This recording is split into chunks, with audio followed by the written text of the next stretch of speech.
Hey guys, what's up? Welcome back to the Hugo Dice Show.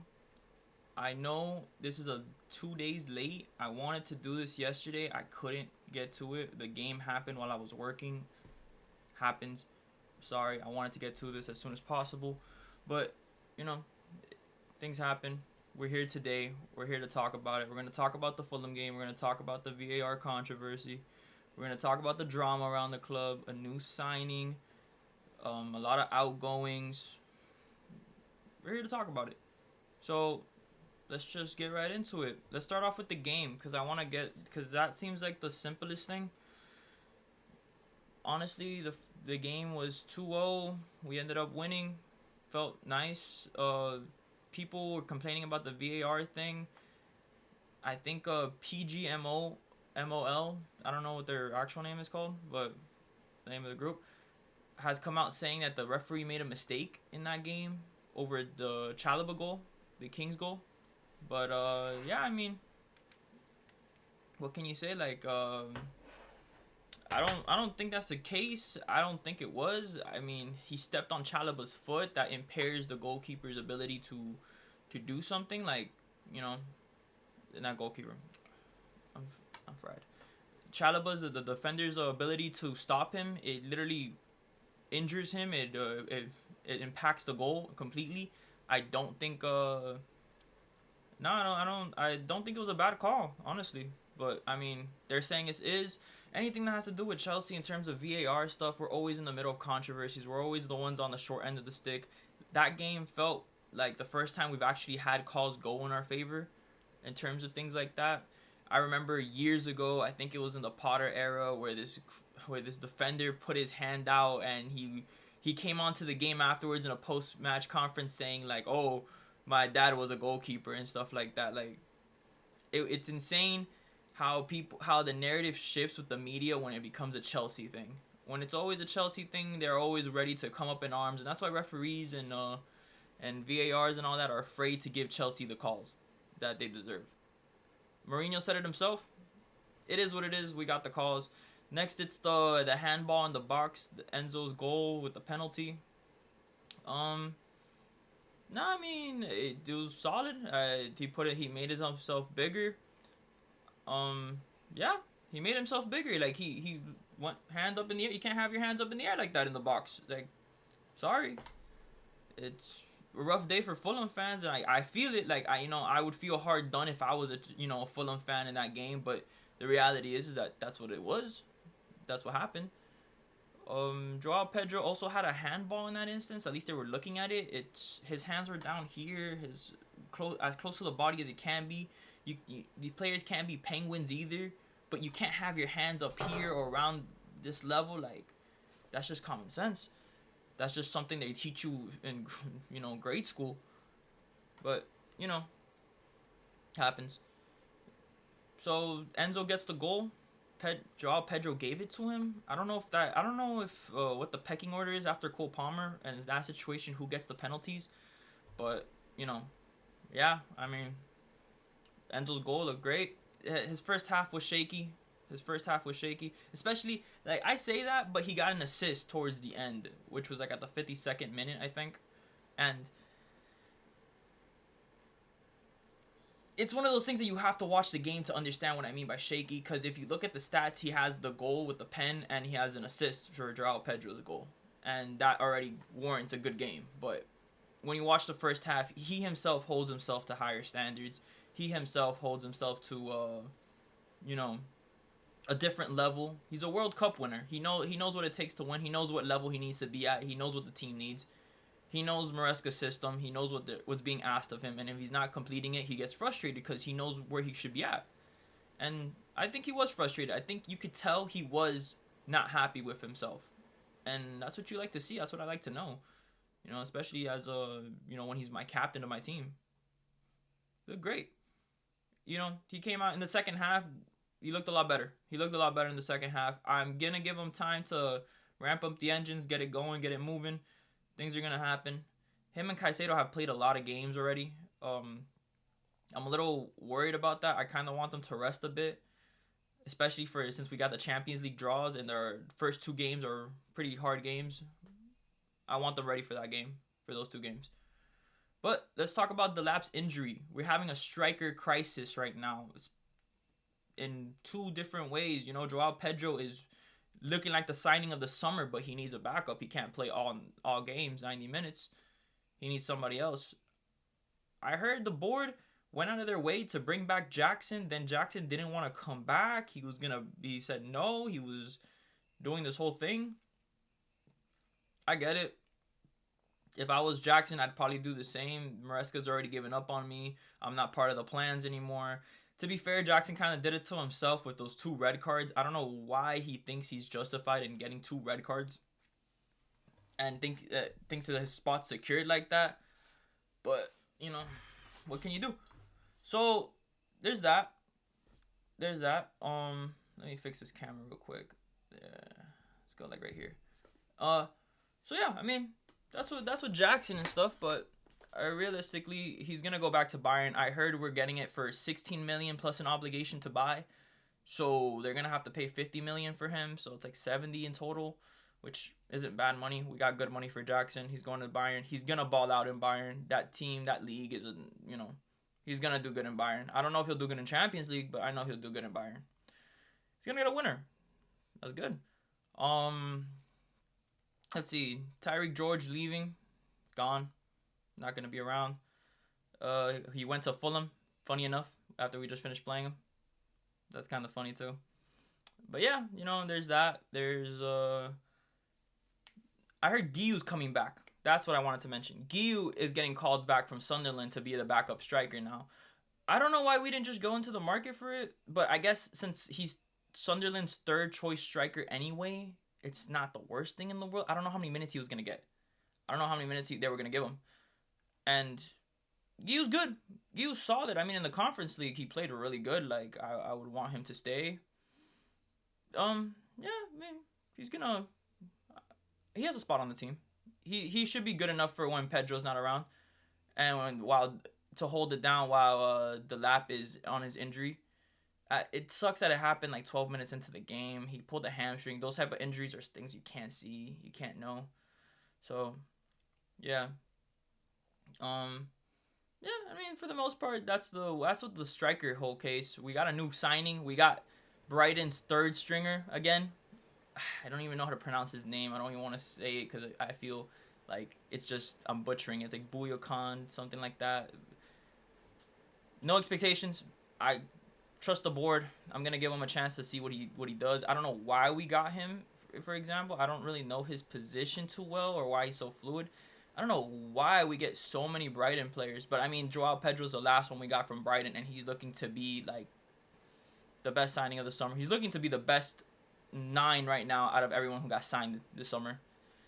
Sesko's, I don't even know what to say about Sesko. Gyökeres is coming into his own. He was always going to get a goal. I just didn't know if he was ever going to be worth the hype because I'm pretty sure he's going to be around like most 13, 14 goals. I don't feel comfortable enough saying 15 for him. But yeah, for the most part, that's how we're doing it. A lot of the things people say, you know what I did not like actually now that we're talking about all of this? I didn't like talking about the pundits, how they were talking about King's goal and how they were really really shot down by it because it was an 18-year-old's goal and it would have been a great story. What are we doing here? What are we talking about? And they were so mad about that. Is a VAR call. That's a referee decision. Like you're gonna have to question the referees and the VAR if you want to do all that. But to justify that as in, oh, it would have just been a great story. You know, it would have been like that. We took away his 18-year-old goal. Like, yeah, he can get another goal. If he's good enough, he's going to get another goal. Why are we talking about this? Like, why are we saying it like as it's justified? Like, oh, right, we should give him a goal. Esteval just came in. He's like 18, 19 years old. Give him a goal then. If we're just giving all the 18-year-olds goals, give him a goal. I just couldn't believe that. He literally stepped on Chalobah's foot. That's his own fault. When you're doing those skill moves, you have to know where you're coming down. You can't just step on a foot like that. That's your own thing. He knows what he's doing. He knows how he has to play. He's young. He didn't mean to do it. I don't think it was malicious. I think it was just a mistake. But to say that he should be justified in it, it's kind of crazy. You know, because we're like the youngest Premier League squad in the... we're the youngest Premier League squad ever. Like, give our players goals then. Yeah, well, we don't really need anyone to give us goals, to be fair, because we're kind of just on fire right now. I think we play the best football in the league, honestly. I think we play the best football in the league. I don't even think it's close right now. Like, Liverpool just got Isaac. I'm sure that's going to change. I'm sure they're going to go guns blazing. Like, that team's going to go on all cylinders. Everyone else, though, is not... When I watch them, I get bored. Watching Chelsea has just made it so much better. And that the way we play football, Maresca's system is going to be so great. It's going to be so great in the Champions League. I can't wait for that Barcelona game. I want Barcelona. Everybody on that team wants Barcelona. And I want to see what they have to do. I want to see what they want to say, bro. We're going to see Caicedo is going to get his Ballon d'Or push when he plays that game. When he plays that game and he bodies that midfield, he's going to get Ballon d'Or shouts. And we're going to see where he ends up. Because his PR has been way too low. People have been disrespecting him. They haven't seen... People don't even watch Chelsea games like that. That's how you know. When people will be talking about the Ballon d'Or rankings, like, oh, Caicedo shouldn't even be there. Gravenberch is better. Rice is better. All of this thing. They don't watch Caicedo. If they watch Caicedo, they would know. Him and Conte on a midfield is an all-time midfield. And Caicedo's next up. The things he does. That save in Fulham, like... Yesterday with the goalkeeper, when Sanchez went and grabbed his head and was like, oh my god, yeah, what a crazy save. Like, that's just a normal day for Caicedo. That's just a normal day for Caicedo, bro. He's so good. He's so good. I think he's either my second or my third favorite player in this Chelsea squad right now. And he's moving up the ranks fast. I want him to be one. It's hard to move Reece. It's hard to move Cole. It's hard to move Enzo because I love Enzo too. I rate him. I rate a lot of players on this team, honestly, but Caicedo is just moving it up. He's just on a level. He's always playing good. He's always comes up short. He's always there for it. Whenever they need him, they put on the bat signal, they call, it's Caicedo that answers. They need him in that midfield. When he gets on a yellow, every player's worst nightmare. They do not want to see Caicedo on a yellow. They don't want to give Caicedo a yellow because the way he just plays afterwards, to me, he's one of the best midfielders in the world. He's literally in the top 3.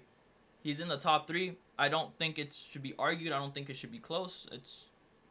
It's kind of, you know, it kind of is what it is. So let's talk about the signings then. Let's talk about a little bit more of like the transfer windows. I know I'm all over the place. I'm kind of just gathering all my thoughts. I'm going to try to do better formatting these videos in a way that makes it better, but I'm just ranting to you guys. Let's talk about the defense for this season. Chalobah and Tosin played this game. Solid. They looked all right. I don't know if they're good enough to take us on a deep run in the Champions League. I don't know if they're good enough for that. I think they're good enough for the league. I think they're good enough until January. If we have problems till January, I think we could just go into the market and buy. I'm hearing rumors of Bastoni. I don't know how true that is. I don't think that's true. I'm hearing a lot of our targets are gone. You know, Guehi is having a whole drama with Liverpool right now because he was gonna go to Liverpool, but Crystal Palace don't want to sell him, but he wants to go, and Guehi's gone. Guehi's not a Chelsea player. He's never gonna be a Chelsea player. Next, it's the guy from Bayer Leverkusen, Hincapie or whatever, the Ecuadorian. He is an Arsenal player now. He's already signed. I'm pretty sure he's already there. He's another one that's just gone. He's another one that's gone, and we were linked to him and everything. He was going to be our next one, but no. So I don't think we should do a center back signing until January, unless it's Bastoni. If it's Bastoni, I want him now. I want him now. I want him into the system. I want him integrated as soon as possible. I want him for that Barcelona game. I want him everywhere. Him and Levi Colwill starting would be the dream center back pairing. I don't even know what happened to Wesley, honestly. Wesley's here, there, he's somewhere. He's around. I know he's around to collect his checks. I don't know where he's at with the games. But he's injury prone. Maresca's easing him. Maresca's really good dealing with players that have injury past. Pedro Neto, Reece James, all those players. It's going to take time. But the defense, for instance, just needs we need a center back. We need one. They already gave Anselmino to Borussia. That's someone that I was hoping to see more of. I was hoping to see where he's at, but Maresca says he's not ready, and if Maresca says so, then it's for a reason. So I want to see Josh too. Josh didn't even play. I didn't see Josh. Yeah, no, for the most part, Josh didn't play, right? I'm pretty sure Josh didn't play. Where was he? Is he injured? No, he was just on the bench. He didn't get no minutes. No. Josh is too young. They're gonna give him time. Maresca's easing him in, I guess. It's just one of those things. What can you do? I want a center back pairing. I don't know who is in the market for right now, who we could get. We have the money, especially with Jackson gone now. We're getting a lot of money, and Kunku's also gone. A lot of the players we wanted dead weight are gone. Yeah, no, we need a center back. I'm more worried about the center back situation than anything else. Garnacho. I totally forgot we got Garnacho. I have a mental block on Garnacho because I have my own opinions of him, and I don't want that to sway now that he's a Chelsea player. So I just try to mentally block him out. Why did he get such a better PR view than intro video than Estavo? Estevao has been nothing short of our star boy coming up right now. He's coming to this league flying. We thought he'd have to take some time to transition. It's gonna be a harder league. It's gonna be this new system and all that stuff. He's taking defenders left and right. Defenders can't handle Estavo. Like, they're scared. They're scared of him, and he's gonna just get better. He's so young. He's just gonna keep getting better. He's one for the future. He's gonna be our starter. Garnacho, though, they gave him such a good intro video, and the biggest thing is social media with his brother. His brother has a lot to say all the time. I know in United he was a big problem for that United fan base. I think Garnacho's biggest thing for me, I don't think it's the talent. He's good enough to warrant Chelsea getting him in terms of talent-wise. It's more the attitude. It's more of the mentality and all these things. I'm a little worried about how he's going to affect the locker room. I don't think that the leaders that we have at Chelsea are the same leaders that they have in United. I think our leaders are more structurally, they're more captain-based. Enzo's not going to let any of that slide. Caicedo's not going to let any of that slide. Reece James is not going to let any of that slide. Chalobah, Levi, everybody who's been there. Cole, no one's going to let that slide. He's not good enough to be above any of them. To be over here demanding things and be saying things like, we're world champions. He can't walk in here demanding things. So, yeah, I mean, for the most part, I'm leaving my decision up for like 5 games on him, my verdict on him. I need to see how he is in 5 games. I need to see how he fits into this squad, how everything comes together, all these things. I'm a little worried about it. Not going to lie. Him and Giddens, I'm pretty sure he's going to end up passing Giddens on the leaderboard, on the pecking order, because Giddens has looked raw. Giddens has looked raw coming into this team. It's a shame because he's coming in with Estevao, who's younger and all that stuff. You're comparing the two. Estevao just looks better. Giddens looked like he's going to take longer, and Estevao was cheaper. Giddens wasn't cheap. It was a $70 million player. We thought he'd be really good for Enzo Maresca's system. We thought he'd be great for low blocks. So I guess we'd have to wait for a true low block to come in to see how he's going to fare up. But I'm not going to say he's an upgrade on Noni yet, though. He's not an upgrade yet. So, yeah, there's Garnacho. There's these signings. A lot of hecticness around the club right now in terms of outgoing signings and stuff. I'm hoping we're having one big more bomb. I'm hoping it's a center back. I want it to be Bastoni. That's my pick. I want Bastoni. But that's a dream world. That's a dream call. I'm sure everybody who's watching this is also like, yeah, bro, of course I want Bastoni too. Like, it's obvious. But who comes second after? I don't know who they have on the radar. I don't know who they're talking about. Things have been really quiet about that. The only thing I've seen from Fabrizio around Chelsea is Garnacho and Nkunku and Jackson, and mostly Garnacho, bro. He got hired as his agent. It's crazy how many times he's mentioned Garnacho this summer. It's crazy, but you know, it's one of those things. I don't think I'm missing anything. I'm probably gonna wrap it up here. Try to do better on the schedule for posting, the setup too. I know it's a little rough right now, and I'm still getting in the hang of recording and stuff. It's my first time trying to do it consistently. Hoping it works out. Hopefully I get in the rhythm more. In terms of the games and all this stuff, I'm gonna try to post the day after every game. I take a little while to record, take a little while to set it up. Don't know why, not quick with it. But yeah, for the most part, that's what we all here to talk about. I think I got everything in the news though. If I'm missing anything, drop it down in the comments. Guys, video suggestions, anything you guys want to hear me talk about, anything you guys want to hear we could discuss. I could even live stream or anything. Let me know down in the comments. Thanks for watching, guys.